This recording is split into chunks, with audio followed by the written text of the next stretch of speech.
Welcome to Carolina Sculpture Studio. My name's Clint Button, and I'm a granite sculptor. Welcome to video number 153 of the Virtual Stone Carving Apprenticeship. All right, this is either going to be something new or a repeat. I don't remember. I don't have time to dig through all my previous videos to see. I mentioned them in the last video. The DePrado and the Caproni catalogs or whatever, and I'm not certain whether I've shown them or not in this series. So I'm going to show them again real quick, just while I just mentioned them. I make a habit of trying to collect old industry catalogs, and because they provide us reference for various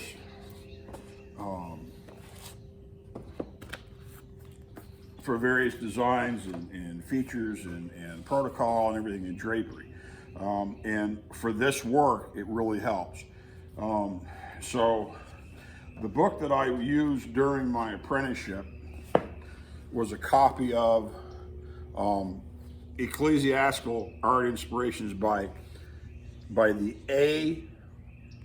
It's first initial A, DePrado, D-A, and then separate word, Prado, P-R-A-T-O company out of Boston, Massachusetts. Now, this is a different company than the DePrado statuary company out of Chicago. Okay, I don't know exactly the relationship between the two. They were very similar, but this is first initial A and D-A, separate word, and Prado, separate word.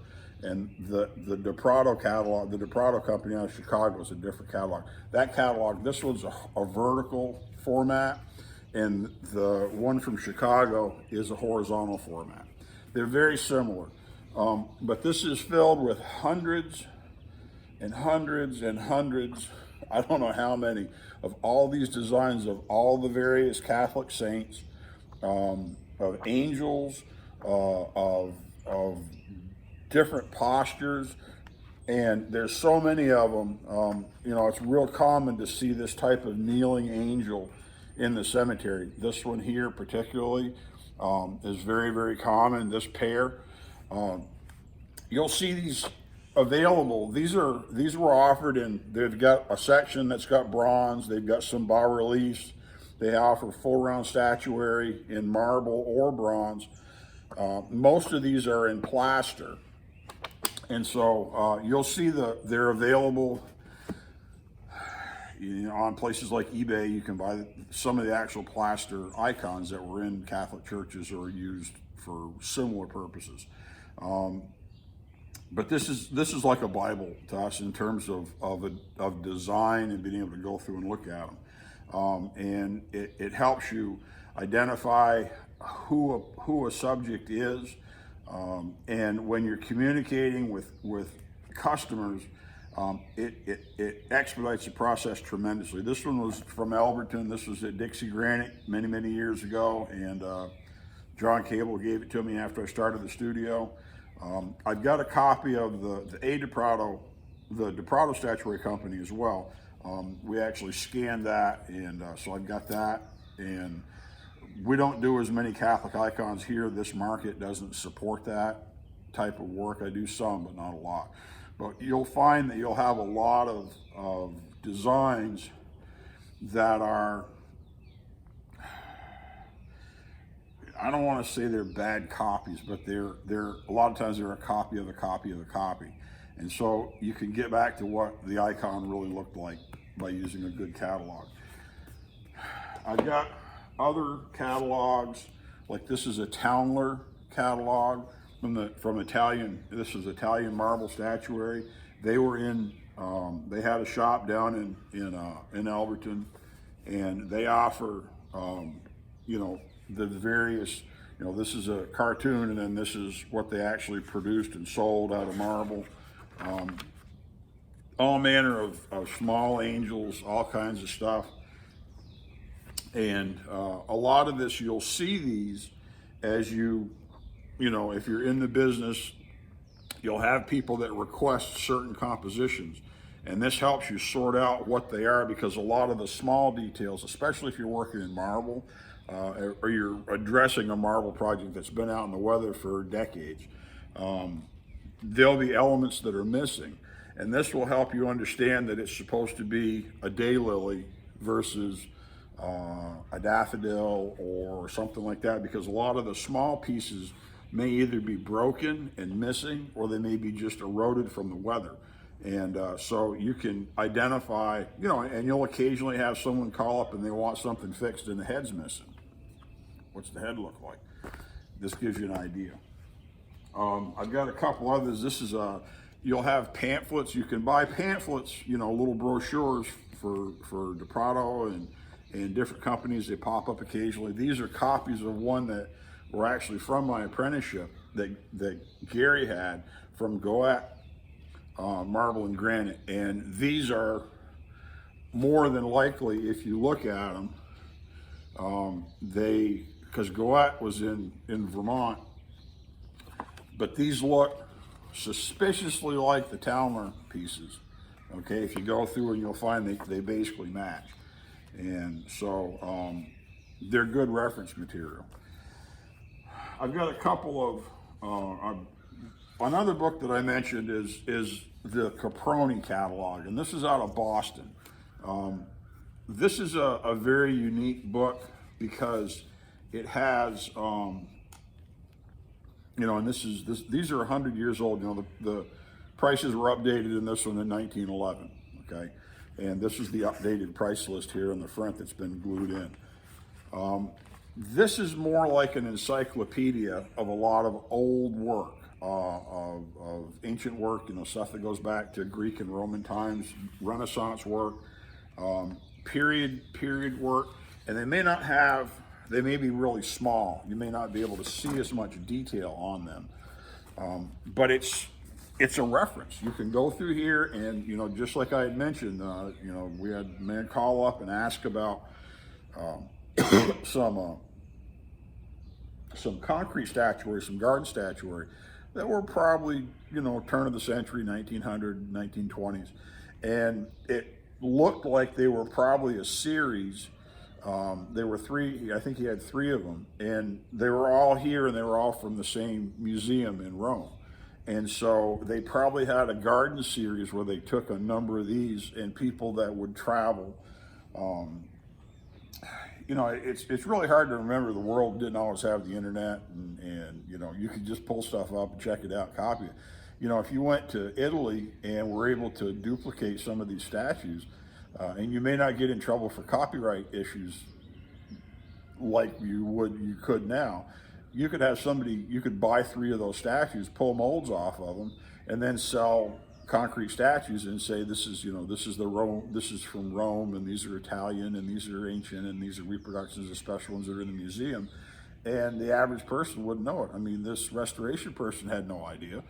And, it took me just a few minutes to flip through the Caproni because they look familiar, because I've studied this and looked through it and remember it. But it's a good way to educate yourself if you can find one of these catalogs. But they've got everything up through Renaissance and modern statuary. They've got Michelangelo. They've got different, just a great variety. And then this one has, it has a lot of reliefs. And so you see a lot of detail that you wouldn't otherwise see. This also has, I think this is, I'm not sure if this is it. If this is this has some additional, from a brochure, and this has Cyrus Dallin, who was a sculptor that was involved to some extent. I don't know why, but whether he was involved with Caproni or what, but these were exclusive rights of reproduction conferred by Cyrus Dallin upon Caproni Studios. So he allowed them to reproduce some of his original works for sale. And so it's just a great reference. And then I have, I just brought one down. I have a pretty good collection of cemetery books. If I can find a cemetery book that has a lot of pictorial. You know, it has enough sculpture in it to warrant it, even architectural work, because that's good to have and know.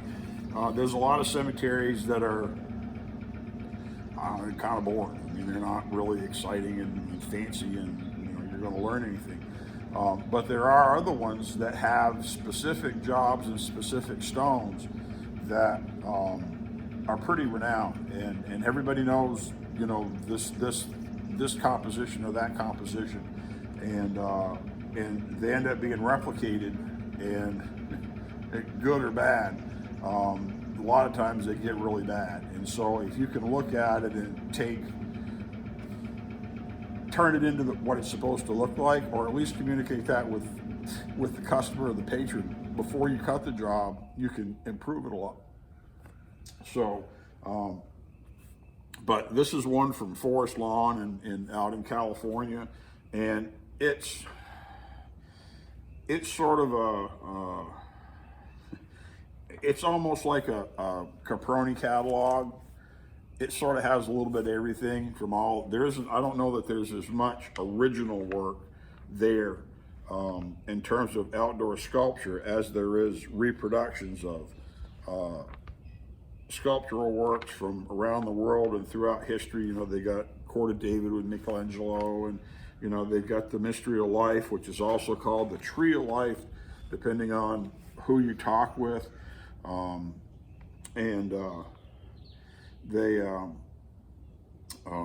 There's one of these here in Spartanburg, here locally, that I did some repair work on.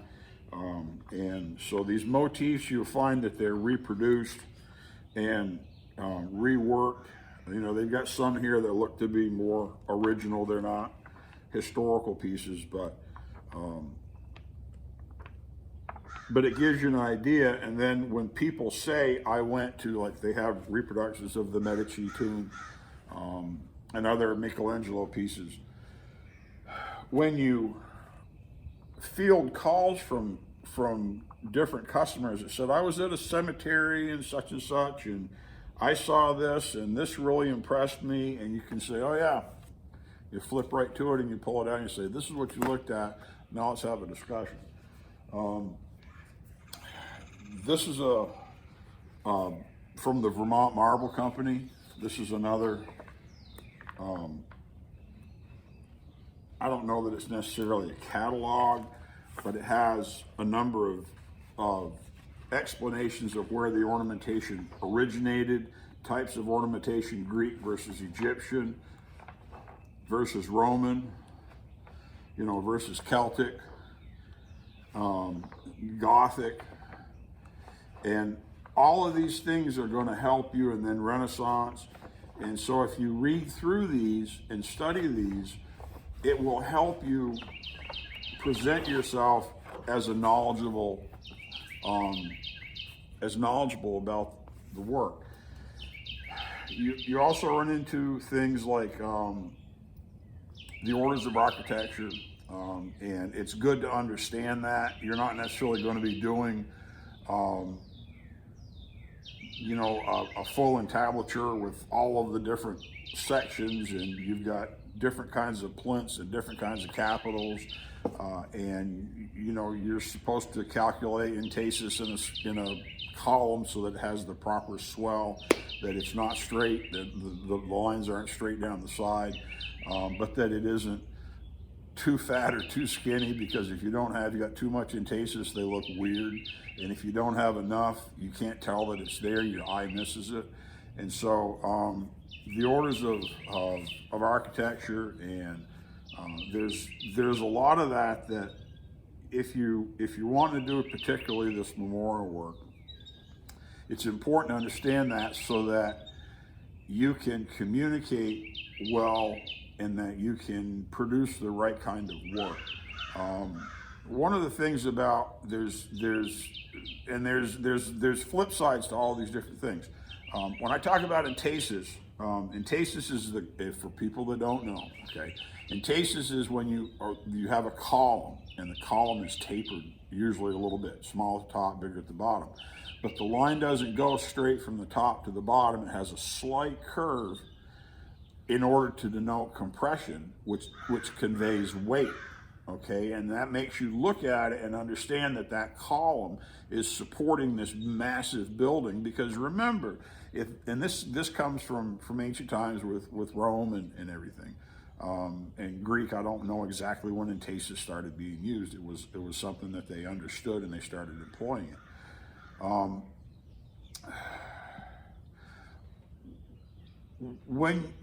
If you go to a city nowadays and you see a building that's really big and tall, okay, and you're like, wow, that's really cool, and they got cranes and they've got all this technology putting them together.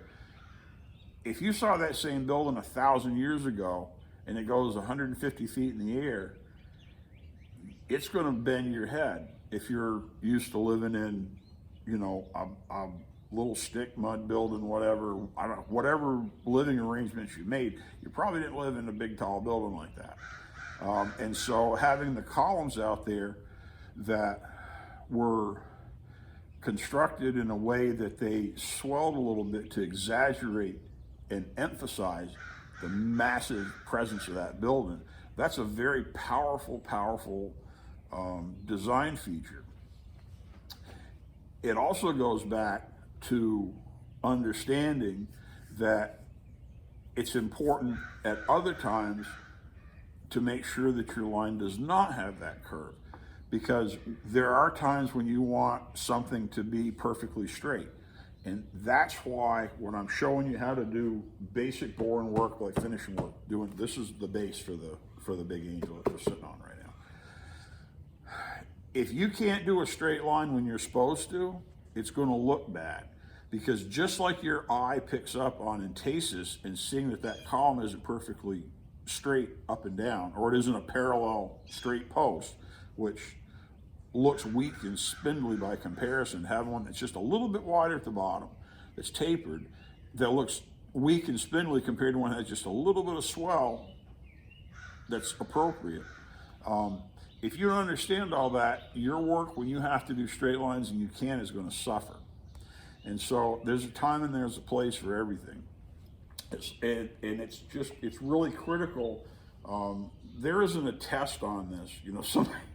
We were talking, I forget what we were talking, something about, and I guess we were on I was on a panel and we were talking about stuff, and they said, about being a master, and there ought to be some kind of, too bad there's not a test, because as an electrician you can be a master and you can test through and you get so many hours, and this varies so much, there isn't.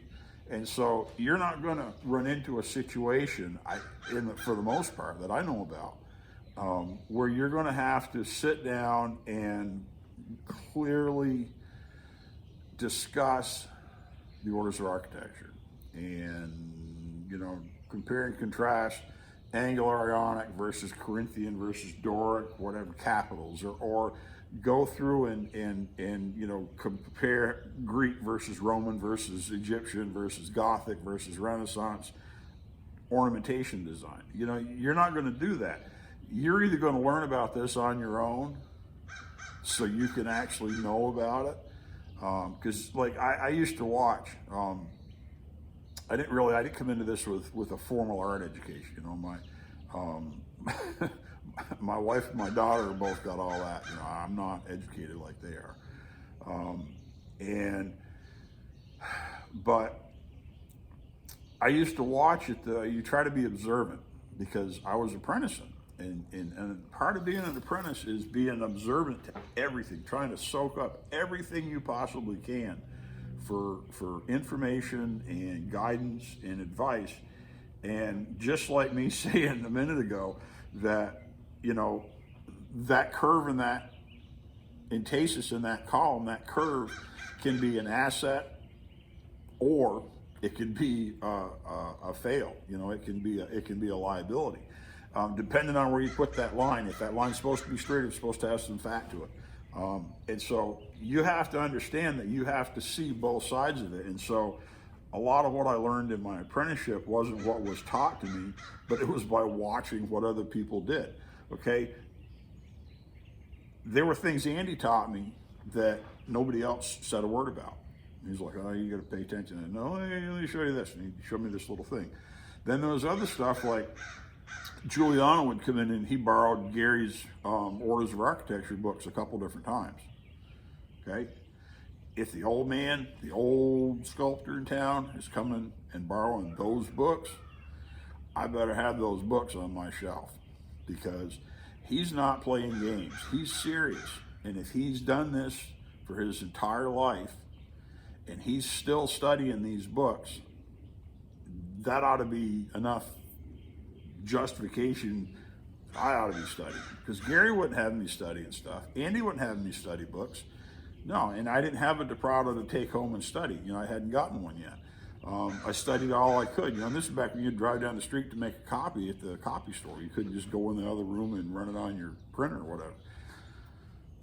Or take a picture with your phone and, go home and do whatever you want with it, because that didn't happen back then. It was all film. Pay attention. Look at what's out there. Understand where this stuff came from and study it. I think you'll really, if you want to, you'll learn, you'll grow.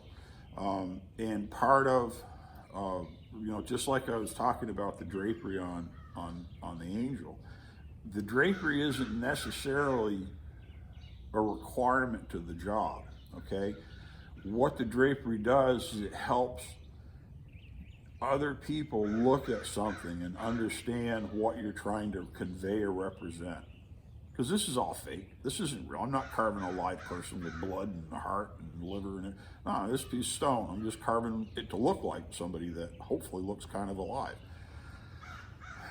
And by putting the drapery on there, I can communicate more effectively to the viewer what is being represented. By studying the old work, by studying the old books, the old catalogs, it helps me when somebody calls, because once I went out and opened a studio, all of a sudden I'm supposed to be the expert. People call me up, they don't know how to cut these stones, and they don't necessarily know that that's one figure or one character or another. They just kind of like the way this one looks in the cemetery. And it's good to know the meanings, because a lot of the old figures that have become icons, a lot of the stuff, especially secular pieces and stuff that aren't like Catholic icons, a lot of those figures and compositions, those postures, represent a specific